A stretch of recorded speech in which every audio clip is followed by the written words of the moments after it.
Alang sa mga mahiligon sa tanang may kalabutan sa Kapaskuhan, ila-ilahon ta kining usa ka senior citizen sa Davao City nga kapin 5 ka dekada ng Christmas lover. Atong bisitahon ay iyang balay nga napuno sa Christmas decors, pinagi sa report ni Chin Sabute.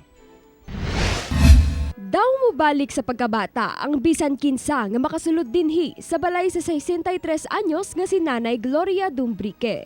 Kinsa ba ang dili makanganga sa kadaghan sa iyang Christmas decors? Kasagaran niini gikan pa sa ubang nasod. Ginapagawa si Nanay Gloria ang iyang Christmas collection pagtungtong sa bulan sa Setyembre. Dayon solo niya kining gina-arrange sa matag suok sa iyang panimalay. Para akong bata, lalo na makakita akong mga Santa Claus, mga angels, parang bata ang feeling ko talaga. Sumala ni Nanay Gloria, gisugdan niya ang baong hilig ni adtong naminyo ug nagkaanak na siya. Ug human sa 52 ka tuig, nagpabilin gihapon kini. Busa gitawag niya ang iyang kaugalingon ug usa ka certified Christmas lover. Dako ang pasalamat ni Nanay Gloria nga luyo sa pandemyang nasinati sa kalibutan karon, nagpabilin gihapon ang pagtuo natong mga Pilipino sa importansya sa Pasko.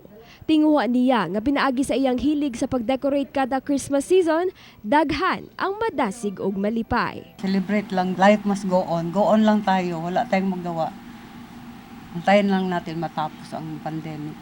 Merry Christmas, kapuso! Enjoy life kahit pandemic.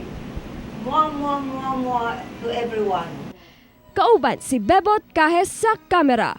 Ako si Chin Sabute para sa One Mindanao.